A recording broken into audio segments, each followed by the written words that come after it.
Hello दोस्तों, आज है दशहरा। ये वीडियो दशहरे वाले दिन बन रही है और मैं ये अपलोड थोड़ा लेट कर रहा हूँ क्योंकि मेरे को एडिटिंग करके इसमें वॉइस डालनी थी तो थोड़ा टाइम लग गया। तो आज की इस वीडियो में हम जानेंगे कि दशहरे से हम 7 कौन सी ऐसी लर्निंग ले सकते हैं जो कि हमें लाइफ लॉन्ग काम आएंगी, हमारी लाइफ को सुधारने में, स्पिरिचुअलिटी में, हमें समझने में एक्चुअली में काम आएगी कि ये कैसे जो दशहरा है उससे हम क्या क्या सीख सकते हैं। तो सबसे पहली बात कि दशहरा जो मनाया जाता है ये अच्छाई और बुराई के बीच का युद्ध है।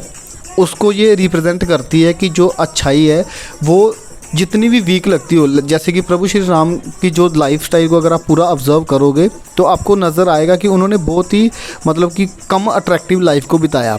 और रावण का जो बोलबाला था, उनका लाइफस्टाइल अगर आप आज के हिसाब से ऑब्जर्व करो तो उनके पास सारी सुख सुविधाएं और राज्य साम्राज्य उनके पास सारा था, लेकिन फिर भी क्या है, बुराई अंत में हारती है। तो इसका यही मैसेज था, पूरे दशहरे का यही मैसेज होता है कि आपको जितनी मर्जी अट्रैक्टिव लगे बुराई, तो वो बुराई हमेशा उसका अंत होता ही होता है और अच्छाई की हमेशा जीत होती है। ठीक है, तो आज की इस वीडियो में हम इसमें 7 चीज़ें ऐसी डिस्कस करेंगे जो कि हमें दशहरे के रामलीला से सीखने को मिलती है। ठीक है, तो ये थी सबसे पहली सीख जो कि अच्छाई और बुराई के बारे में थी। दूसरी ये कि राम और रावण आज के युग में कहाँ पाए जाते हैं। ठीक है, ये है दूसरी लर्निंग। अभी बात करें हम राम और रावण की कि वो कलयुग में कहाँ पाए जाते हैं। देखो, राम और रावण हमारे अंदर ही होते हैं। ये हम पर डिपेंड करता है कि हम किसको जिताते हैं। ठीक है, जब भी हमें कुछ गलत करने का मन होता है तो डीप विदिन हमें पता होता है कि यार कुछ हम क्या गलत कर रहे हैं और जो हम काम करने लगे हैं वो काम अभी गलत है। लेकिन जो बीच में राम की आवाज़ है वो बड़ी निमन सी आती है कि यार छोड़ यार, ये काम गलत है, मत कर यार ये काम। लेकिन हम क्या करते हैं, हमेशा रावण को जिता देते हैं कि यार छोड़, कौन देख रहा है यार, सारी दुनिया करती है, मैं भी करता हूँ। तो वो गलत काम हम चूज़ कर लेते हैं, जिसकी वजह से फिर हम लेट फिर हमें जो रिज़ल्ट मिलता है वो रिज़ल्ट हमें क्या है, नेगेटिव मिलता है। तो इसका रीज़न यही है कि हम हमेशा रावण को जिताते हैं। तो जितना रावण को जिताते जाओगे आप, उतना ही जो रावण है बलशाली होता जाएगा, और जितना राम को जिताते जाओगे उतना ही राम बलशाली होता जाएगा। ठीक है, ये हमारे अंदर की बीच की बात है कि जैसे हम अपने अंदर क्या फील करते हैं उसके बारे में। ठीक है, तो जब हम, क्योंकि तभी बोलते हैं ना हमेशा, जब भी कभी कोई हमें स्पिरिचुअल गुरु या फिर जो महान संत होते हैं वो हमें हमेशा यही जताते हैं कि जो भगवान है वो हमारे अंदर है, बाहर कहीं नहीं है। ठीक है, तो हमेशा हमें चूज़ करना चाहिए कि हम भगवान को जिता रहे हैं या फिर राक्षस को जिता रहे हैं। ठीक है, तो इसलिए हमें जब भी कोई हमें आवाज़ आती है अंदर से कि यार ये काम गलत है, तो उस काम को थोड़ी देर के लिए टालो, तो फिर आपको नज़र में आएगा कि वो काम आपने टाला, फिर बाद में आप वो काम कर ही नहीं पाओगे। ठीक है, तो इसी तरह जो अच्छा काम है उसको बिल्कुल भी टालना नहीं है, चाहे आपकी बॉडी साथ दे ना दे, आपको तुरंत वो काम शुरू कर देना है। ठीक है, तो इसी तरह ये थी दूसरी लर्निंग कि राम और रावण आज के युग में कहाँ हैं। तीसरी इसमें आती है कि हनुमान जी की शक्तियाँ, है ना, कि पहले तो हनुमान जी क्या होता है कि बिल्कुल नॉर्मल इंसान होते हैं हमारी तरह, उनमें बिल्कुल भी शक्ति नहीं होती, वो उड़ के जा नहीं सकते लंका में, है ना। तो उसका दिखाने का मतलब ये है इसके पीछे कि आज के युग में भी वो शक्तियाँ हमारे में पाई जाती हैं। वो उड़ने की बात नहीं है, बात ये कुंडलिनी की होती है कि हमारे सब में वो शक्तियाँ हैं, लेकिन हमें जो है, जो जामा मंजी उनको बताते हैं कि आपके अंदर है शक्तियाँ, उनको जगाओ पहले, तो आप ध्यान मस्त हो जाओ, फिर आपको वो शक्तियों के बारे में ज्ञान होगा।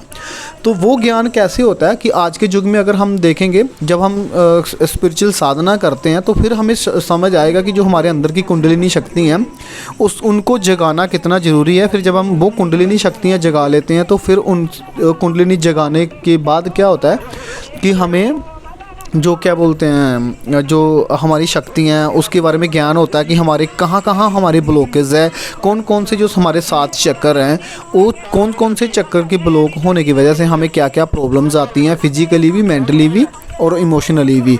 फिर जब वो साधना करते करते जब वो सारे चक्कर्स आपके खुल जाते हैं, फिर आपको जो मतलब हाईएस्ट डायमेंशन को जब आप अचीव कर लेते हो तो तब फिर समझ आता है कि हाँ यार, जो जितनी भी प्रॉब्लम्स है ना बड़ी बड़ी, वो बड़ी छोटी लगने शुरू हो जाती हैं। ठीक है, तो यहाँ से हमें ये सीखने को मिलता है कि जो हनुमान की शक्ति हैं वो आज भी हमारे सब में है। उड़ने वाली नहीं, लेकिन कुंडलिनी शक्ति की बात की होती है। वो उसको जो पुराने टाइम होते थे उसमें क्या होता था कि हमें इसमें चित्रों के माध्यम से सिखाया जाता था। तो इसलिए यहाँ से हमें ये सीखना है कि वो शक्तियाँ आज भी हमारे पास हैं। वो शक्तियाँ जगाने का माध्यम एक है कि हमें जामा मंदिर जैसे कि आज सही इनलाइटेड गुरु जो होते हैं उनके अगर हम संगति करते हैं, जहाँ हम समझने की कोशिश करते हैं कि हमारा बॉडी, माइंड और सोल ये कैसे काम करते हैं, है ना, यूनिवर्स पूरा कैसे काम करता है, तो फिर हमें समझ आएगा कि वो कैसे हम अपनी कुंडलिनी को जागृत कर सकते हैं। ठीक है, तो साथ में आप ये दशहरे की झांकी देखो और साथ साथ मेरी बातों का नज़ारा लो। अगर कुछ लर्निंग मिल जाती है तो अच्छी बात है, नहीं तो फिर आप जो झांकी है उसका नज़ारा तो ले ही रहे हो साथ में।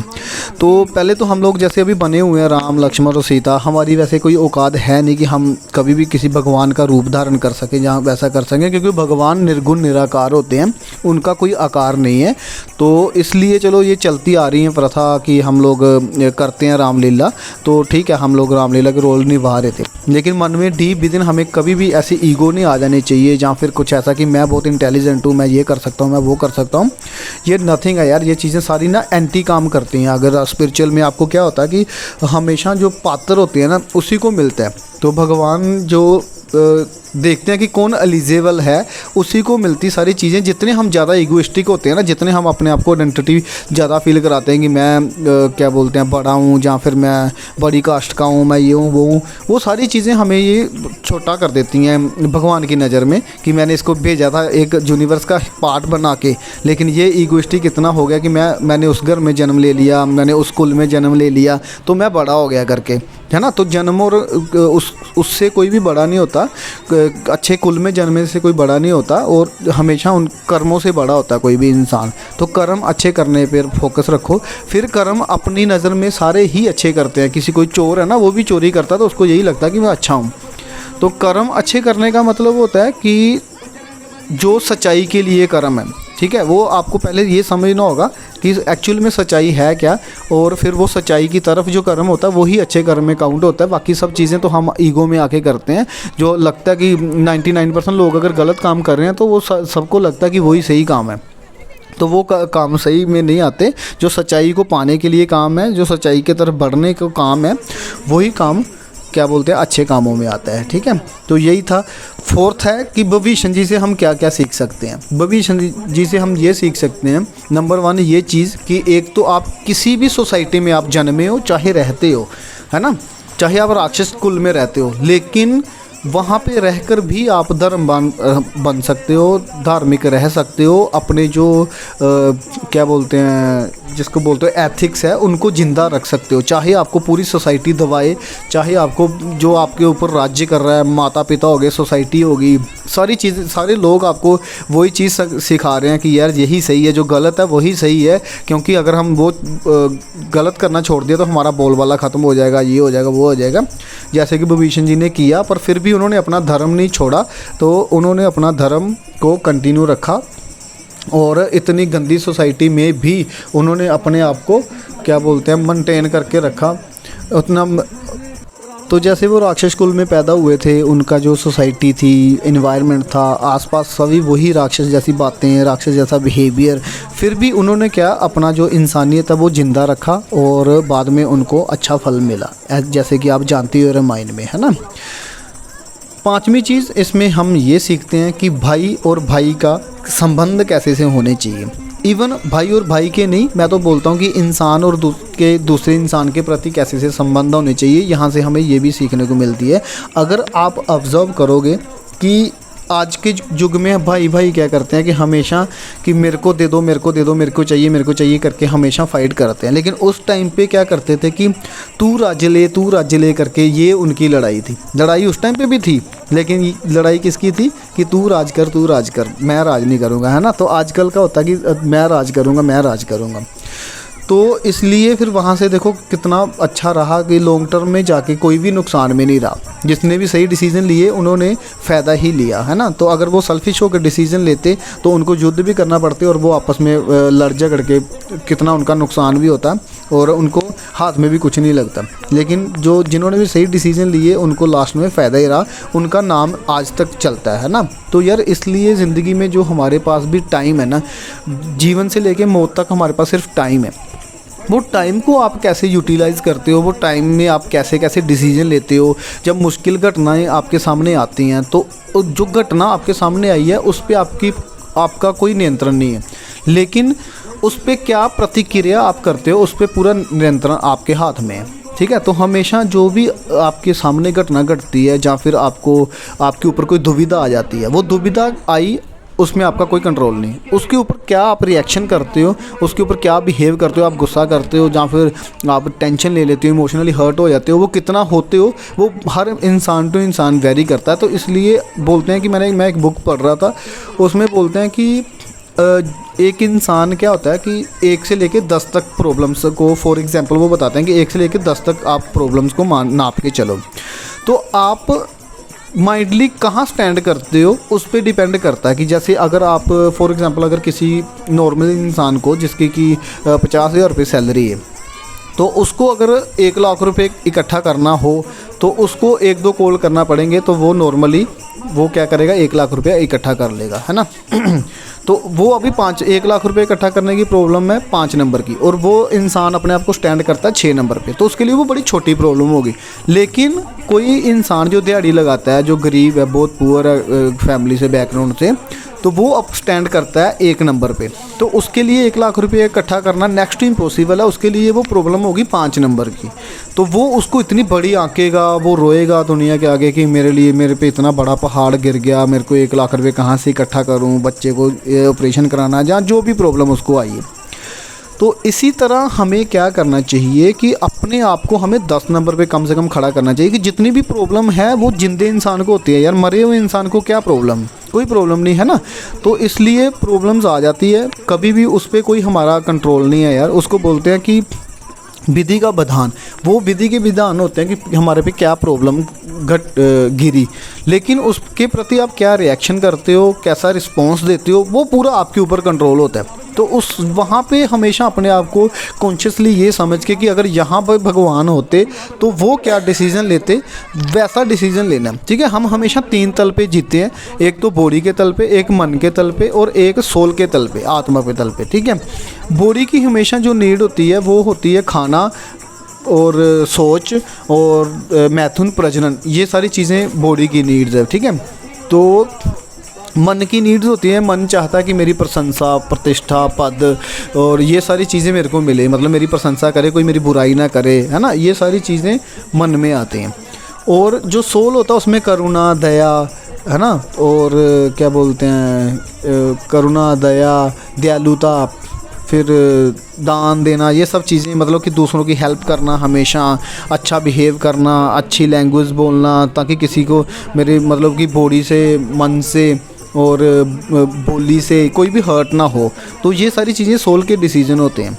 तो इसलिए हमें हमेशा क्या करना चाहिए कि सोल के लेवल पे सोच के देखना चाहिए। ऐसा नहीं कि किसी ने थोड़ा सा बोला और हमारी ईगो इतनी हर्ट होगी और हम बहुत सारा बहुत गुस्सा करने लग पड़े, है ना। तो ये थी लर्निंग तीसरी कि भाई को भाई के साथ कैसे संबंध होना चाहिए, और भाई से भी अगर एक स्टेप में आगे ले जाऊँ तो हमें सोसाइटी में कैसे सब बिहेव करना चाहिए, एक दूसरे के साथ कैसे रहना चाहिए। अभी नंबर 6 पे आता है कि हमेशा आपने सोचा होगा, बातें सुनी होंगी कि बुराइयां करते हैं दूसरे लोग भी, कुछ लोग हमारे में से भी करते हैं कि राम जी अगर इतना ही थे तो उन्होंने क्या किया कि माता सीता को उन्होंने फिर से वापस भेज दिया, क्या बोलते हैं, एक तुच्छ आदमी की बात सुन के जो धोबी थे उनके वहाँ, तो उनको फिर से वनवास के लिए भेज दिया। तो ये कहाँ की समझदारी रही, मैं होता तो मैं ये करता, मैं वो करता, है ना। तो मैं होता तो मैं ये करता, वो करता, तो फिर वो मैं इसलिए वो ये करता। वो मर्यादा पुरुषोत्तम प्रभु श्री राम थे, इसलिए उन्होंने वो किया। कैसे किया मैं आपको बताता हूँ। देखो, हम लोग क्या बड़े पैनी नज़र के होते हैं, जब हम डीप ऑब्जर्वेशन करेंगे ना, फिर हमें समझ आएगा कि पहले तो उन्होंने माता सीता को पाने के लिए उस इंसान से भिड़ गए वो, जहाँ पे उनको 99.9% चांसेस थे बिल्कुल हारने के, फिर भी उन्होंने हिम्मत नहीं हारी और वो हारी नहीं हारी, उन्होंने फिर भी हिम्मत नहीं हारी, क्योंकि क्या बोलते हैं वो इतना मतलब प्यार करते थे बोलेंगे, या फिर उन्होंने इतना धर्म समझा कि वो मेरी पत्नी है तो मेरा मर जाना ज़्यादा ज़रूरी, अगर मैं मर जाता हूँ तो कोई बात नहीं, लेकिन फिर भी मुझे उनको पाने के लिए युद्ध करना है, ज़रूरी है। तो उन्होंने ऐसे इंसान के साथ, ऐसे राक्षस के साथ भी युद्ध किया जहाँ पे उनके 99.9% चांसेस थे हार जाने के, है ना। तो इतना वो प्यार करते थे। उस टाइम पे उनको क्या था, पति धर्म उनका, है ना। तो फिर वही पत्नी को उन्होंने एक धोबी के कहने से कि मैं कोई राम नहीं हूँ, जो कि मतलब अगर मेरी औरत ऐसे करती तो मैं उनको वनवास भेज देता, मैं उसके अग्नि परीक्षा लेता, या फिर मैं उनको ये कर देता, वो कर देता। तो उन्होंने एज ए राजा, मतलब कि आप खुद देखो, एज ए राजा उस टाइम पे उन्होंने अपनी मर्यादा जो है वो निभाई, कि आज के नेता ने मतलब कि अपनी फैमिली जिससे वो इतना प्यार करते हैं कि अपनी जान तक देने के लिए उन्होंने देने में पीछे नहीं हटे। वो जान के लिए फिर जब वो राजा बने, तो आज के नेता भी हम ऐसे चाहते हैं कि वो फैमिली को पीछे रखें, और जो जिनसे उन्होंने वोट लिए हैं, जिनके वो राजा हैं, तो वो हमारे राजा ऐसे से हों जो कि फैमिली को सेकेंडरी रखें और प्रजा को फर्स्ट प्रायोरिटी पे। तो एज ही जब उन्होंने राजा धर्म अपना निभाया, तो उन्होंने फैमिली को भी, अगर उन्होंने कुछ गलत किया जहाँ वो, तो फैमिली को भी उन्होंने बीच में नहीं आने दिया अपने जो राज्य धर्म को सही निभाने के लिए, ठीक है। तो ये है, इसलिए हम लोग क्या करते हैं कि बड़ी जल्दी बातों में आ जाते हैं किसी के भी। तो हम लोग जो ऑब्जर्वेशन है ना, थोड़ी उसको बढ़ाओ, उसमें है ना, तो उस फिर आपको सारी चीज़ें समझ आ जाती हैं, अच्छी चीज़ें, ठीक है। तो आई होप कि आप एंजॉय कर रहे होंगे। अभी हम पहुंच चुके हैं शहीदपुर में। पहले हमने स्टार्ट किया था कानवा गांव से, और फिर कानवा गांव से गए थे हम लोग नाजोवाल, और नाजोवाल भी हमारा पड़ोसी गांव है। और दूसरा फिर अभी हम वापस आए थे यहाँ पे शहीदपुर में। तो शहीदपुर ये भी हमारा पड़ोसी गांव है, तो इसलिए हमने सोचा चलो जहाँ थोड़ा टाइम था हमारे पास, तो हमने थोड़ा यहाँ पे भी घूम लिया करके, है ना। तो यहाँ पे सबसे अच्छी घटना एक हुई थी, यहाँ पे एक मोड़ पे था गुरुद्वारा, और गुरुद्वारे पे वहाँ पे जो पाठी बोले या अंकल बोले वो वहाँ पे थे, सेवा कर रहे थे। तो वो बहुत कंजेस्टेड थी वो जगह वहाँ पे ना। तो कंजेस्टेड जगह होने की वजह से जो ट्रॉली है वो मोड़ नहीं काट पा रही थी। तो 2-3 बार बैक करके, आगे करके, पीछे करके उन्होंने कोशिश किया निकालने का। जब बैक करके, आगे करके कोशिश किया निकालने का, तो फिर आगे आप देखोगे, मैं आपको बताता हूँ अभी प्रैक्टिकली। हाँ, यहाँ से हम अभी आगे तो फिर वहाँ पे जब जो थोड़ा पीछे निकल गई जगह, वहाँ पे ये जो आप सामने देख रहे हो ना टूटा हुआ, ये जो पीछे राइट साइड ये देख रहे हो टूटा हुआ, ये गुरुद्वारे का छोटा, ये सरदार साहब जो हैं, ये पाठी जी थे वहाँ पे, जहाँ पर अंकल कोई भी जो सेवा कर रहे थे वहाँ पे। तो वो मोड़ काटने की वजह से वहाँ पे ये क्या हुआ कि टूट गई ये जो दीवार है। तो उनके चेहरे पे 1% का सिक्का, जिसको बोलो गलानी या गुस्सा जहाँ, ये नहीं आया।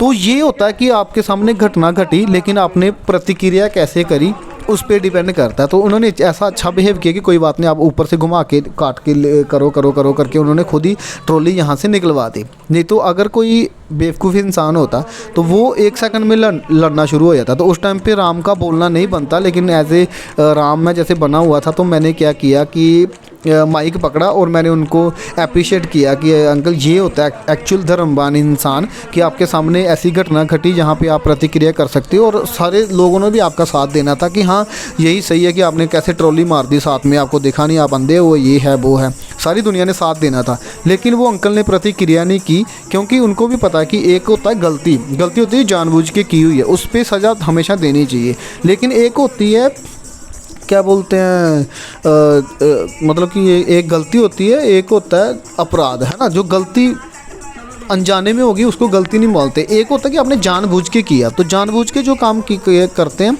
वो हमेशा गलत होता है ना। तो यहाँ पे अनजाने में हुआ था, तो अंकल ने अच्छे से ऑब्ज़र्व किया और हमें क्या किया कि अच्छे से उन्होंने बाईपास करवा दिया वहाँ पे। और हालांकि दीवार टूट गई गुरुद्वारे की, ठीक है। अगर डीप लेवल पे सोचो तो यहीं पे दंगे होने के भी चांसेस बन जाते हैं कि यार इन्होंने जानबूझ के जो है कि गुरुद्वारे में मारा है ना, ये हिंदू धर्म वाले, ये वो। तो आपको पता ही है 2 मिनट में ये सारी चीज़ें फैल जाती हैं, और जो बेवकूफ़ लोग होते हैं इनमें थोड़ी सी और आग लगा के तो आपस में लड़वाने के चक्कर में रहते हैं वो। तो इतना अच्छा लगा, तो मैंने बड़ा थैंक यू बोला, अप्रिशिएट किया था अंकल को कि अंकल ये होता है एक्चुअल धर्मवान इंसान कि आपके सामने क्या घटी उस पर आपका कोई नियंत्रण नहीं, लेकिन उस पर क्या रिएक्ट करते हो वो आपके ऊपर पूरा नियंत्रण होता है ना। तो ये था, वहाँ से हमने जो लर्निंग मिली, क्योंकि मैं ना बड़ा ऑब्ज़र्व करता रहता हूँ हमेशा चीज़ों में, हर जगह से मैं सीखता हूँ, हर लोगों के बिहेवियर से कैसा हमारा अलग अलग बिहेवियर होता है ना। इंसान, हर एक इंसान के सामने 20 इंसान है, उनके सामने सेम घटना घटी तो 20 के अगर आप बयान पूछोगे तो आपको वो उनको अलग अलग चीज़ें वो समझ आई होंगी। तो क्यों वो चीज़ें अलग अलग समझ आती है, क्योंकि हमारे जो माइंड सेट का होता है ना, जो हमारा माइंड सेट उसके हिसाब से हम लोग क्या करते हैं कि वो इस सेम घटना को अलग अलग ऑब्ज़र्व करते हैं, उस पर अलग अलग प्रतिक्रिया करते हैं, है ना। तो इसलिए यार मैं बोलता हूँ कि क्या बोलते हैं, बुद्धि ना बदलें,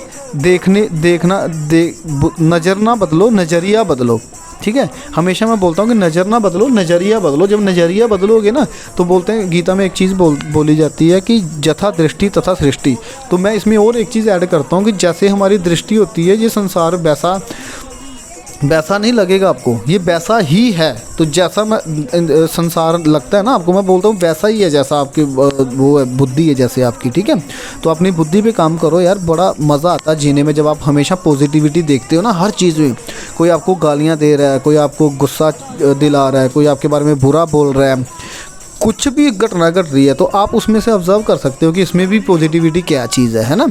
तो मैं हमेशा ऐसे करता हूँ कि पॉजिटिविटी मुझे नज़र आती है। तो हम लोग थोड़ा जल्दी में थे तो इसलिए आंटीज़ वगैरह बेचारे, उनको प्रसाद भी वो नहीं दे पाए, तो उन्होंने हमें बोला था कि जो डॉक्टर को दिया उसे शेयर कर लें, क्योंकि इसमें एक प्रथा रहती है कि जब भी रावण जी को जलाया जाएगा तो दशहरा जो है कि सूरज के होते हुए जलाते हैं, इनके ये सूरज के डूबने के बाद नहीं जलाते। तो इसलिए थोड़ा बहुत हरी हो गया था, हम लोग लेट हो गए थे, तो फिर हम लोग जल्दी जो रामलीला ग्राउंड, दशहरा ग्राउंड है वहाँ पे आने के लिए जल्दी कर रहे थे, तो इसलिए थोड़ा प्रसाद का मिस हो गया। तो वो माफ़ी चाहते हैं हम आंटी से और क्या बोलते हैं, यही था। तो और अभी लास्ट में 7वें टॉपिक पे बात करते हैं। 7वीं चीज़ है ईगो। सबसे बड़ी प्रॉब्लम आती है ईगो। जो रावण को भी मरवाया जिसने, रावण बहुत विद्वानी आदमी था, लेकिन उनको मरवाया किसने? उनकी ईगो ने। क्योंकि उनको एक बार उन्होंने गलती कर ली, अगर गलती कर भी ली इंसान, आज के युग में अगर इसमें लर्निंग देखो तो आज भी हमेशा लोगों से गलतियां होती हैं। सबसे बड़ा और अच्छा इंसान वो है जो अपनी गलतियों से सीखता है और अपनी गलती को मानता है कि हाँ ये मेरी गलती है।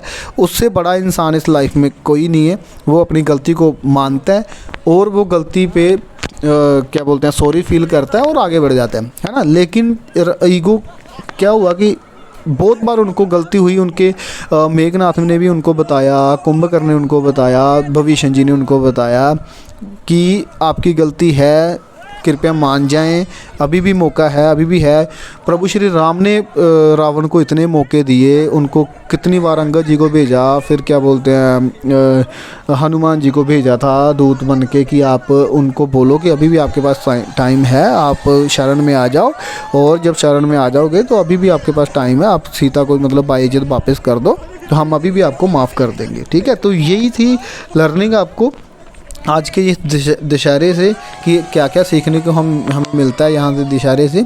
तो ये थी आज के 7 चीज़ें जो कि आज हमें सीखने की मिली। अच्छाई और बुराई के बारे में, राम और रावण का जो कलयुग में कहाँ पाए जाते हैं, हनुमान की शक्तियों के बारे में, भविष्य जी का जो बिहेवियर है उसके बारे में, और भाई को कैसे रहना चाहिए इस संसार में, और राम जी के बारे में जो बुराइयाँ चल रही हैं उसके बारे में, और ईगो हमें कैसे मरवाती हैं उसके बारे में। ठीक है, तो ये थी वीडियो। अभी लास्ट में यहाँ पे माइक नहीं था तो नहीं तो मैं आपको बताता कि लर्निंग क्या दी थी रावण ने यही बोला था कि जब भी किसी से कोई चीज़ सीखो तो उसके सिर की तरफ नहीं, उसकी पैरों की तरफ खड़े होना होता है। तो गुरु के हमेशा पैरों की तरफ खड़े होना है।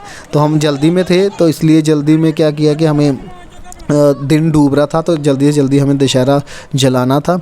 तो दशहरा जलाने के लिए हम थे रेडी और सारी दुनिया पीछे पीछे चलेगी, तो फिर हमने जला दिया दशहरा। ठीक है, आई होप कि आपको अच्छा लगा होगा जो मैंने बातें की है।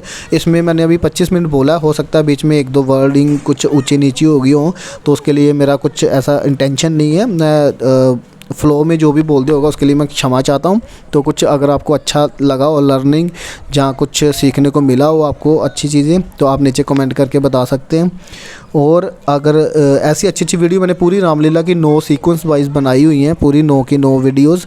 तो मैंने मोबाइल से बनाई थी, वो ऑपरेटर भी इतना हमारे पास नहीं होता कि जो पर्टिकुलर करैक्टर पे फोकस करे, कि अगर राम बोल रहा है तो राम पे फोकस करे, लक्ष्मण जी बोल रहे हैं तो लक्ष्मण जी पे फोकस करें, है ना। तो वो था नहीं।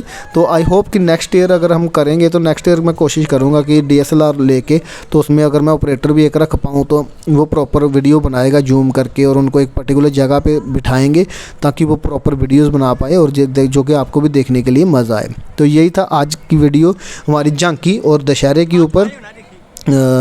आई होप आपको वीडियो अच्छी लगी होगी। Thanks for the watching this video till the end. और हम हमेशा ऐसी वीडियोस स्पिरिचुअल के रिलेटेड ये सारी चीज़ें वीडियो बनाते रहते हैं। तो अगर आपको कुछ भी पार्ट अगर वीडियो का अच्छा लगा हो तो आप कृपया लाइक कमेंट एंड शेयर कीजिए। तो बने रहिए मेरे चैनल पे। धन्यवाद, थैंक यू सो मच। और ये था रावण का जो जलाया हुआ दशहरा। आज की वीडियो इतनी है। धन्यवाद, थैंक यू सो मच।